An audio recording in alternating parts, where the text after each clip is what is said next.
Dann sage ich erstmal einen wunderschönen guten Tag. Herzlich willkommen zu einem Spezialtalk hier bei Kino Plus. Ich sitze mit meinem lieben guten Kumpel Sean Bu hier in Köln während des Film Festivals Cologne. Denn wir haben hier einen ganz besonderen Gast, the one and only Nicolas Winding Refn. It's very nice to have you here and to talk with us a little bit about movies and your work and your new streaming platform and all the upcoming projects. But as it is a tradition in our show, I want to first I want to know, what was the last movie that you saw? God, I prefer to watch YouTube and mostly just political shows, you know, political radio, political podcasts, news clips. So it usually, every morning when I make lunch for our kids, I kind of surf through the internet on YouTube and just clicking around, and that's usually my movie experience. So no movie at all? Or TV show or streaming show? Well, I find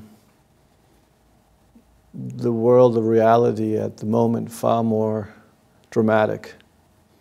And in a way, because of the digital revolution, I can now determine almost a narrative by going to different opinions. And I can then create my own storyline. And so there's an immersive action in that that's very different than the idea of observing by itself. I mean, I still love movies, of course, and I love cinema, and I love the idea of cinemas and streaming and iPhones and all those things. But in terms of like an experience, the idea of what's happening right now is a very interesting experiment to me. And you are here now also to talk about, or to talk with Hideo Kojima about his new game. Hideo Kojima has a small role in Too Old to Die Young, a very small role, and now you should be in his game, as it rumors, or the rumors are you're also in his game. How did this connection come by, or how did you get together, and what was your interest in being being involved in a video game? Well, we met about 4 or 5 years ago at a restaurant in London, and became friends, really. And you know, we became very interested in each other's work, and just through the years, just even though we don't live in the same places of the world, we would meet all around. And then it became just a natural evolution that, you know, how could we infuse ourselves? We're very similar in many ways. And so it was a natural, and he was in Los Angeles. And I had, prior to that, you know, he's asked if I wanted to play a character in his game, and I thought, sure, it's fascinating. And so I was motion captured, which is very objectifying. But then he was passing through Los Angeles, and I was shooting my show, and so I was like, oh, you got to be in my show. So he came down and cut some fingers. And cut a finger off with a samurai sword, and was very good at it, actually. So, you know, it's he's one of my closest people in a way in my life, and even though we don't see each other that often, it's like every time we see each other, it's like we never really left. So I very much enjoy his company. But let's dig a little bit deeper into this, because every time I read an interview from you, it seems that you hang around with a lot of cool guys, or which for me are cool guys. Then you tell something like, yeah, Ryan Gosling was driving you around, and then there came up the idea with Drive because you don't know, you had a project with Harrison Ford, and he gave you some medicine. And how does this did this always happen that you hang around with so many cool people? Is it? Well, I mean, God, I've been very lucky and very fortunate to be in situations, you know, that has been, you know, great memories with wonderful people. And at the end of the day, that's really what life is all about, is having moments. So when you die, you can at least say to God that it was a lot of fun. But besides that, you know, I live a very mundane life. You know, I have one wife. I've only had one girlfriend who became my wife. I live a very unexciting life. You know. Doesn't sound to me like that. So? Yeah, speaking of Kojima and his new game, how was the work that you did on the game differ from your work on when you approach a movie? Well, I'm just the actor in his game. You know, I would spend a day with him getting captured. Yeah. And after that, it was like it was in his creation, you know. And then, you know, he would send me images of myself as a digital figure, and yeah. And I think one of my kids was like, "Why you look so dumb?"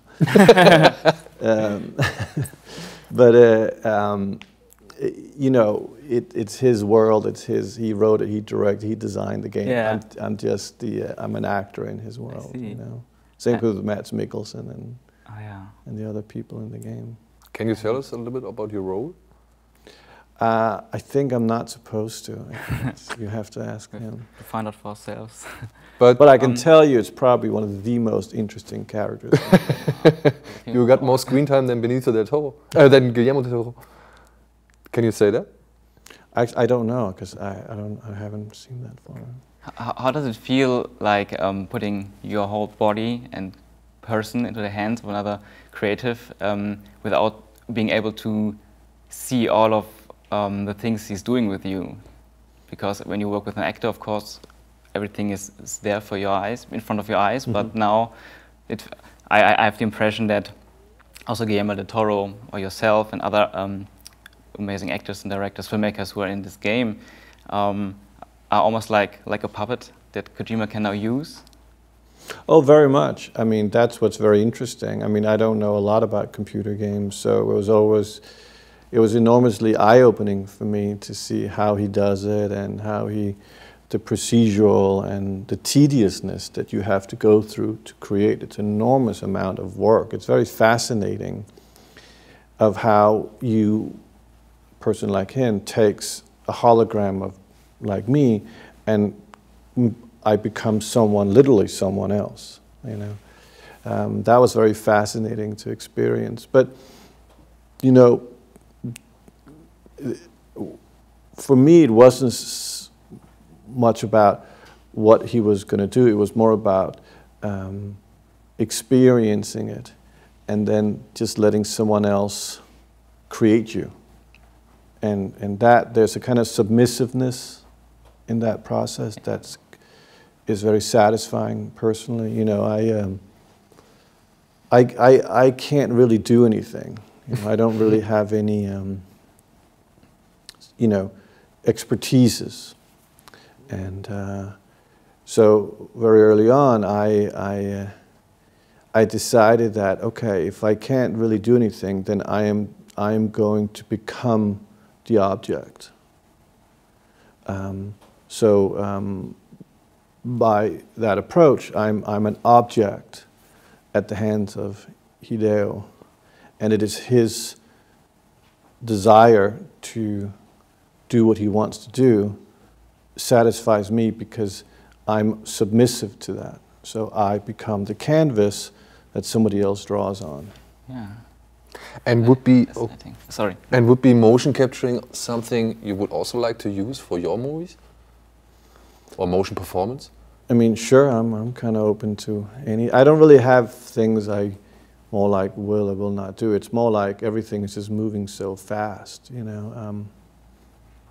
I mean, I'm a big iPhone person, you know. I sincerely do love my iPhone, and just got the new one. It's fascinating.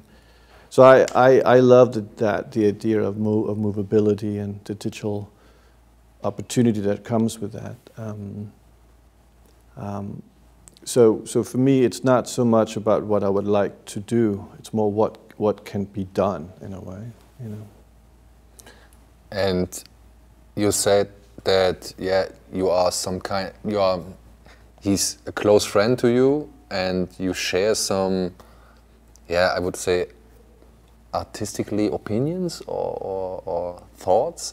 I would like to know, where do you see, or maybe where do you see your common thoughts or your creative, I don't know, potential that you share between you and Hideo Kojima? Because I know his games are very talkative, they have a lot to tell, and the people always talk. There are cutscenes in the games for about 60 minutes where a lot of people just talk. Mm-hmm. And yeah, after watching Too Old to Die Young, there's, as you say, less is more.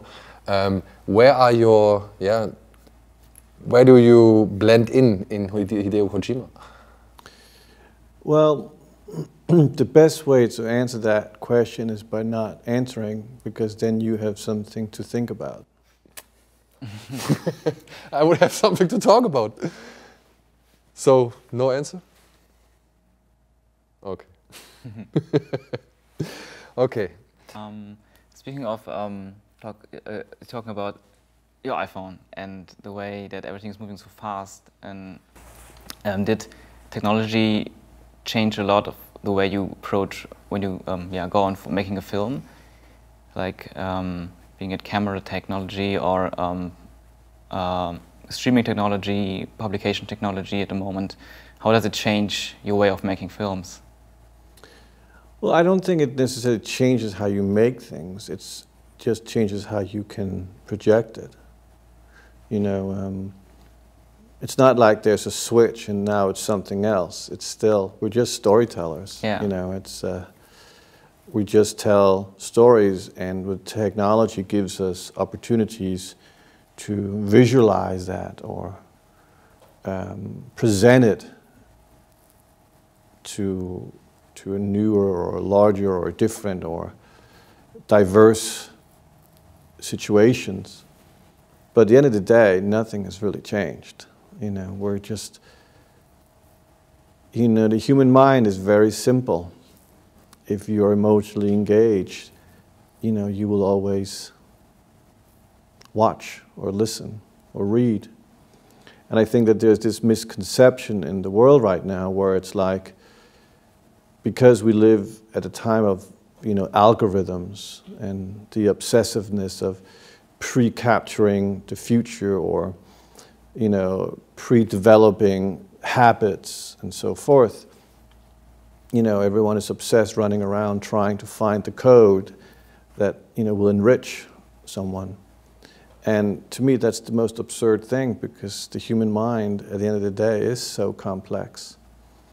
And I think it's obligations to anyone who works in the world of creativity is to inspire thought, to break down this ridiculous, you know, coding information, because end of the day it means nothing. If you make something interesting, it's not about, you know, length or attention span or subject matter. It is actually just, it will speak to you, and that's what's most important.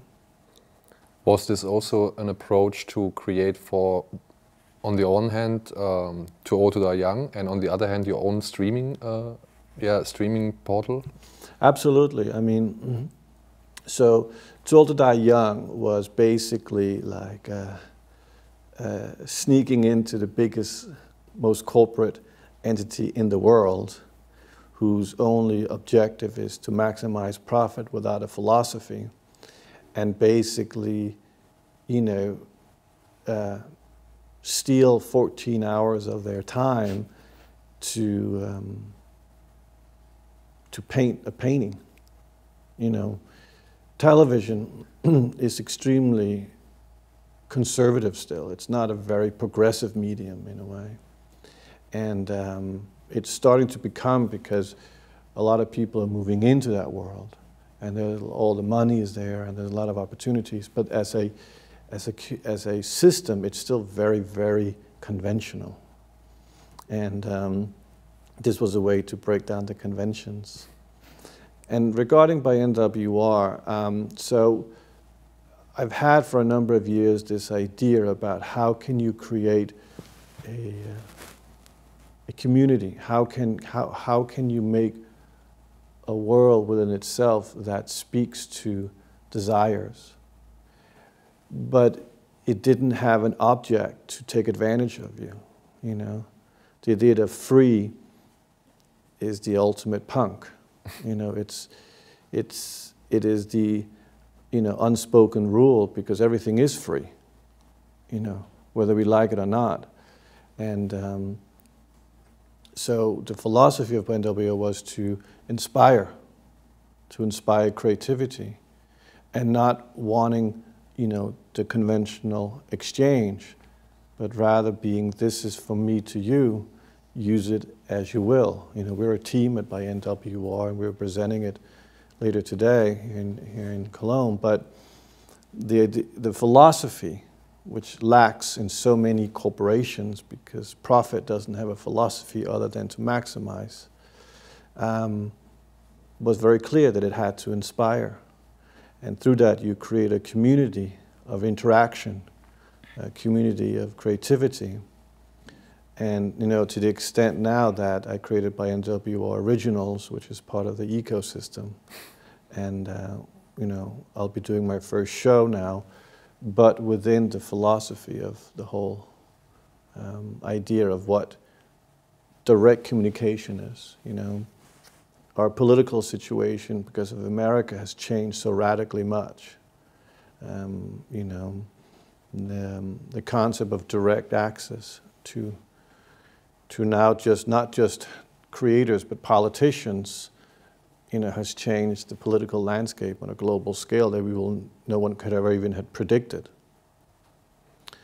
And that's interesting, because it brings opportunities. And to me, that's really what by NWR was, to break down the barriers of control, break down the barriers of a system, and just direct communicate. And the object was just, at the end of the day, to inspire. You talked about your first series by NWR. This will be then Maniac Cop? Yeah, so I've owned the Maniac Cop IP for like 4 or 5 years now. And, you know, various stages, you know, we could have made it as a movie, you know, myself, and I mean, it was John Hymes's film, you know, who's an absolutely amazing director. But I always felt that if we couldn't make it the right way, we shouldn't make it. And for me, the right way was not so much from a creative perspective. It was just like, here's a subject that is a political time bomb, and we need to emphasize that. And when I was doing Too Old to Die Young, which was my first introduction to, you know, to long form, I called John. I said, you know, John, we've been doing this completely wrong. We should do it as a show. We should take the opportunity to make it long, because there's so many things that both you and I want to say. This is the time. And so we changed it into what long format.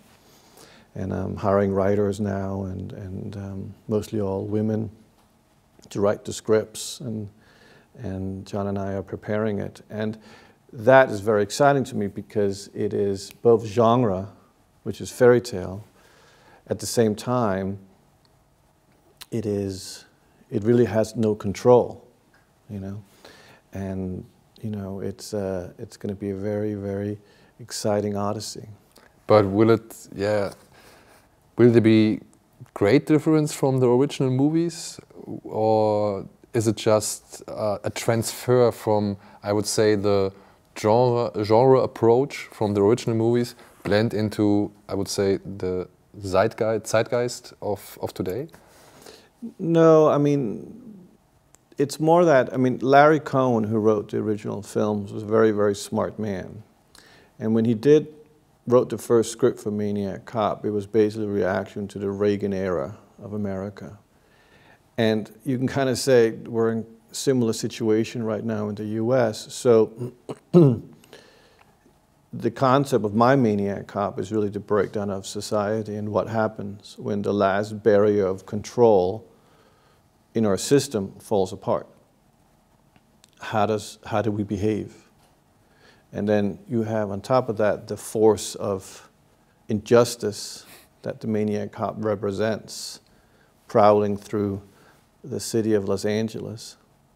So it's very different from, you know, the William Lustig films compared to what I want to do with it. And that was what was so important for me, was that it had to have that modernized sensibility that even though the character, the franchise of the Maniac Cop is kind of established, it's not really about that.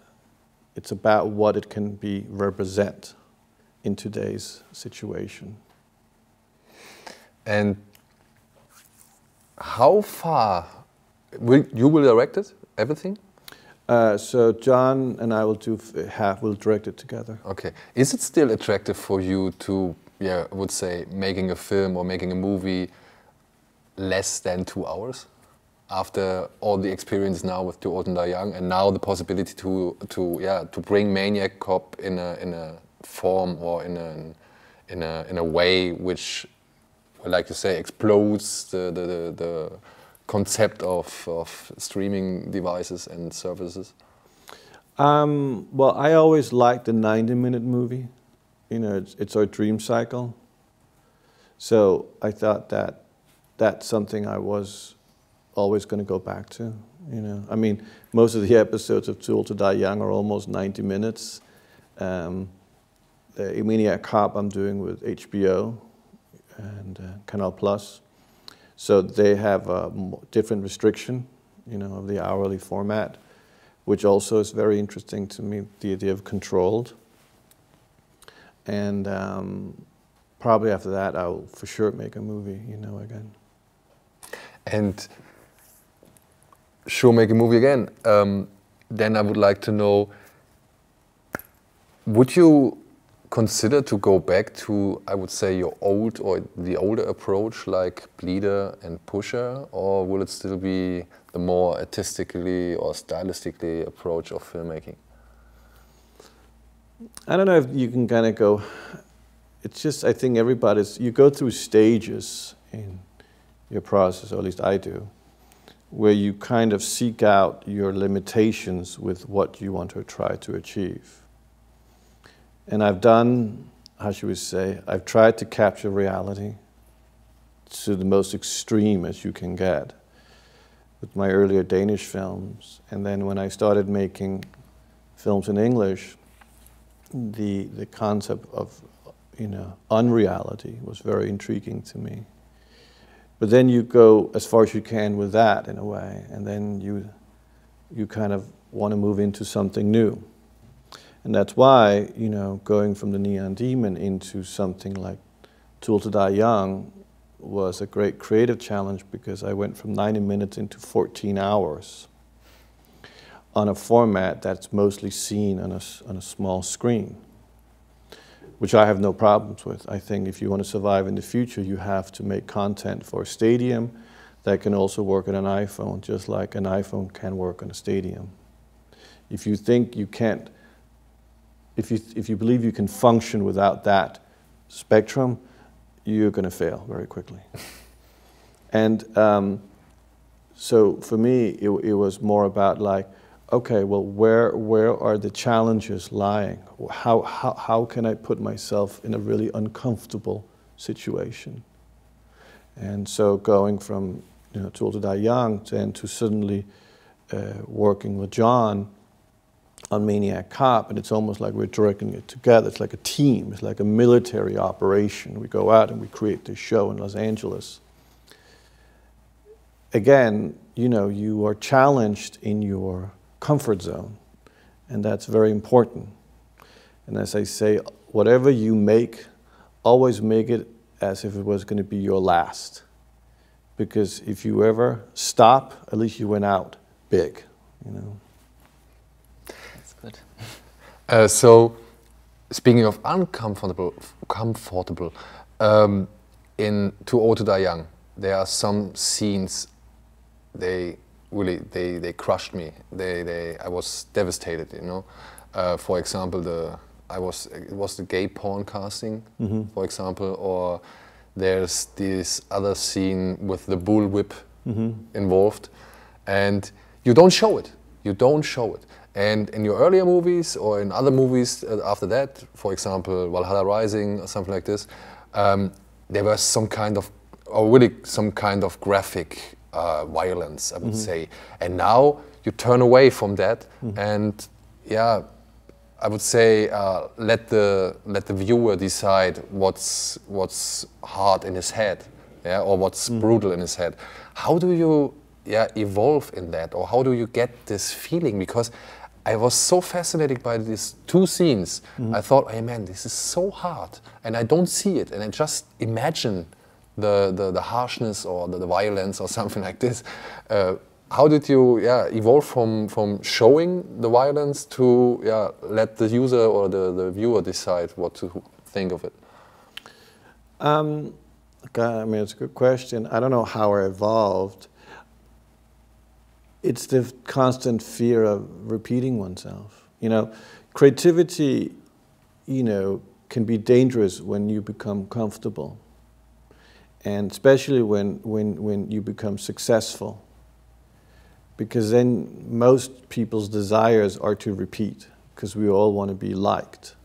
We all want to be appreciated, or we want to be successful financially, or we want to be, respected. And I mean, I'm not a politician. I'm not here to get your vote. I'm not here to please you. I don't have an interest in that. And so for me, it's always been about how can you push yourself every time? How can you not do what everyone expects you to do, if there is such a thing? How can you go against the grain? How can you become yourself? How can you always have to remember not to believe in anything other than yourself. And then, prepare for whatever comes out of that. And it can be very uncomfortable, and it can be very frightening. And you can go from being very much liked to suddenly becoming enemy number one. I mean, people have no problem in trying to destroy you, just like they have no problem in praising you. But rise above that. Think of it more like it's your own odyssey. And then on a business level, be smart. Just make sure what you do is not expensive. Because as long as people don't lose money, then there will always be money to give to you. The dangerous part is when you start becoming financially a liability. It's nothing to do with the creativity. It's just that, in the day, art, not understanding money in art is like, what was it? A painter not understanding paint.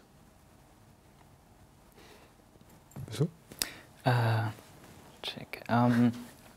You're talking about giving inspiration with your new streaming service, and do you also approach your films as a way to inspire people, I think it's the obligation of the creator, and this is again, in a way, another part that's similar to me and Hideo, is that through what you do, respect the time of the people.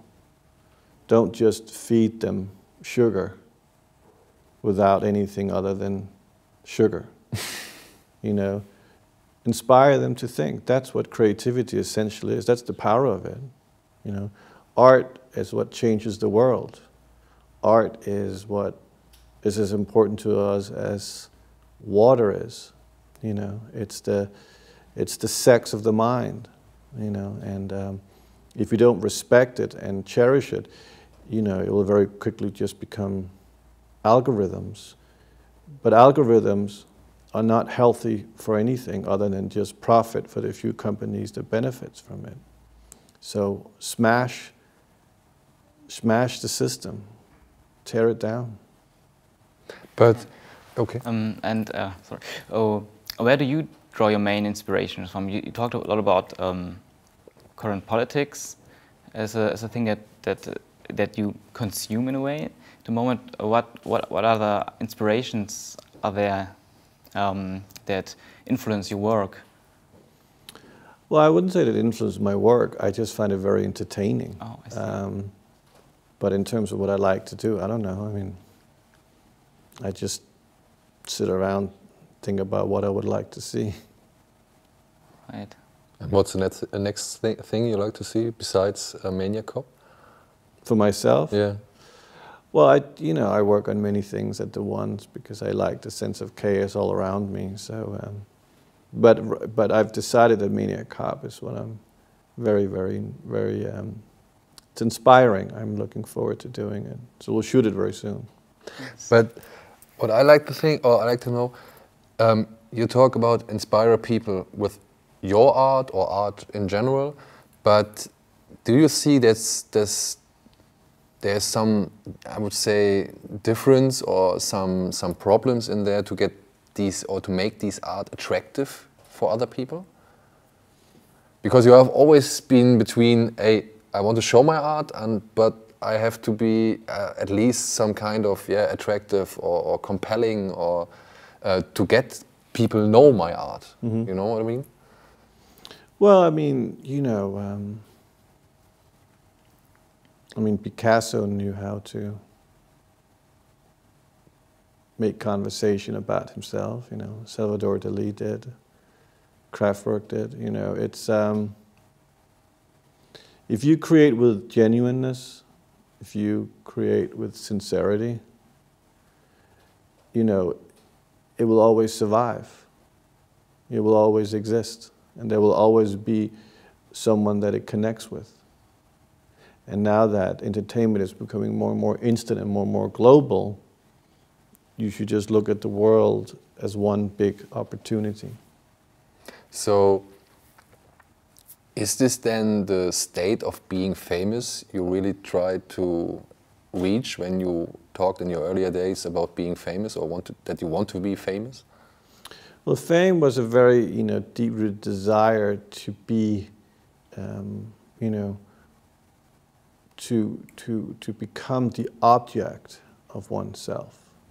And celebrity culture, which of course is a wholly different thing, has nothing to do with being famous. You know, it's very dominating at the moment, but it's also very short-lived. It's not very instant. It's instant, but without, you know, the second it's done, something else comes in. I think that, you know, fame brings opportunities. Let's not kid ourselves. That's what it does.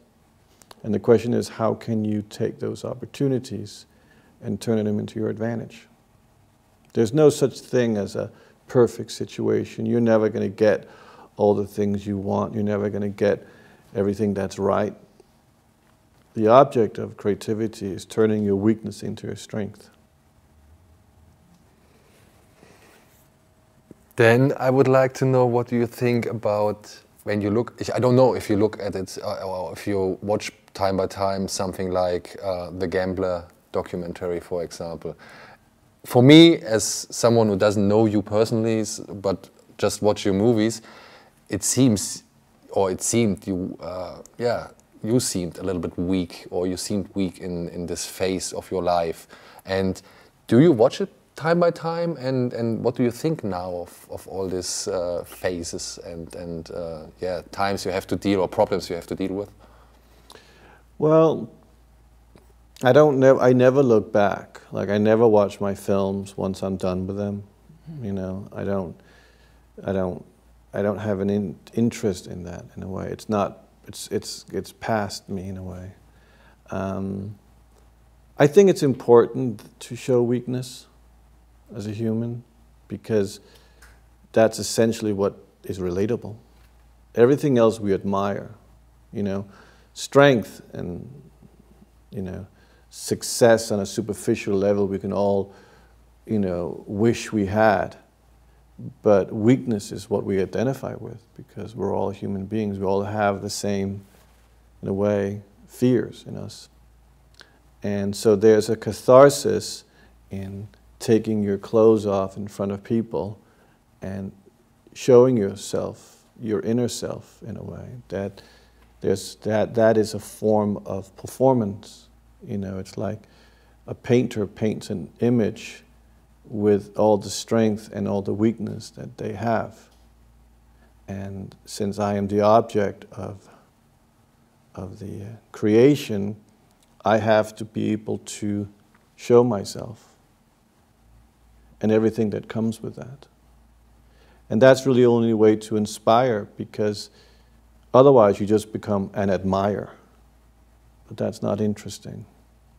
The idea is to say to everyone, what I have, you have. What I can do, you can do. The only difference is, how much do you want it? That's true. That's pretty powerful. Willst du noch was? Something going in a different direction. I was just wondering, have you ever experienced virtual reality? And what do you think about that as a medium of telling a story? Well, we experienced something in a museum last year in Copenhagen. It was pretty funky. It was pretty and there's this kind of constant obsession in the media of like, okay, we got the new thing. Well, the new thing is not the new thing, it's just an altercation of something. So what we have now is that we just have many variations of creativity. And it doesn't have to be about, oh, well, now there is the new and the old will go away. Nothing will ever disappear. All it does is it adds opportunities. It also becomes, of course, challenging in terms of people have more opportunities to consume. So in a way, that's healthy, because competition is like gasoline for creativity. Competition is part of the importance, because it means that genuineness actually becomes much more of the fixture. You know, that if you don't create 100% from yourself, it will very quickly just disappear, because it doesn't speak to you. And because people have other opportunities, they'll just turn that way. The problem with my kids' generation is not that they aren't smart, it's that they're smarter. They're more advanced. They're more technologically savvy. And their world is maybe much more complicated. And so there's nothing more annoying when you have people in my generation sitting and complaining about the younger generation, or telling them they don't have short attention span and there are all these things they're doing wrong, because on the contrary, we are the problem, not them. And our job is to understand and see how we can speak their language, their opportunities, not the other way around. Because like we did with our parents, you rebel and you find your own way. And there's nothing more annoying to me is when people criticize young people, because it's the exact point of being young, is to find your own way and to defy the system. And I think that younger people are always getting more beautiful and smarter, and in terms of their souls, smarter in their minds, more advanced. I mean, more excitement. And I hope I can live another, 50, 60 years to see how the world turns out. And hopefully to do some movies. And to do some. We all like to see. Yeah. One final question. You said in an interview that the Texas Chainsaw Massacre was a very big influence for you. And it also kind of, drove you to doing Pusher, for example. Would you say that this movie has still the same influence like it has on Pusher, on your actual stuff? Well, I think, the Texas Chainsaw Massacre is by no means my favorite movie, but I saw when I was 14, and it was the movie that proved to me that film was an art form. That film was like a painting, was like an installation, could be a symphony. Art didn't have to have an object. It didn't even have to have a message. It had just to be experienced. And being at 14, that was the movie that taught me all of that. So in a way, you can say I'm a student of that movie, like you would have in the old days, where people would become a disciple of a philosopher or an artist, and they would go through the working process and then be inspired by that specific individual. The Texas Chainsaw Massacre, to me, was what opened my eyes up to be like, this medium is where you will now evolve into. It's like I say, I didn't find movies, movies found me. That is a very nice closing word. Thank you very much for your time. We wish you all the best by NWR. Looking forward to see Mania Cop, and have a nice day in Cologne. Thank you. Thank you very much. Thank you.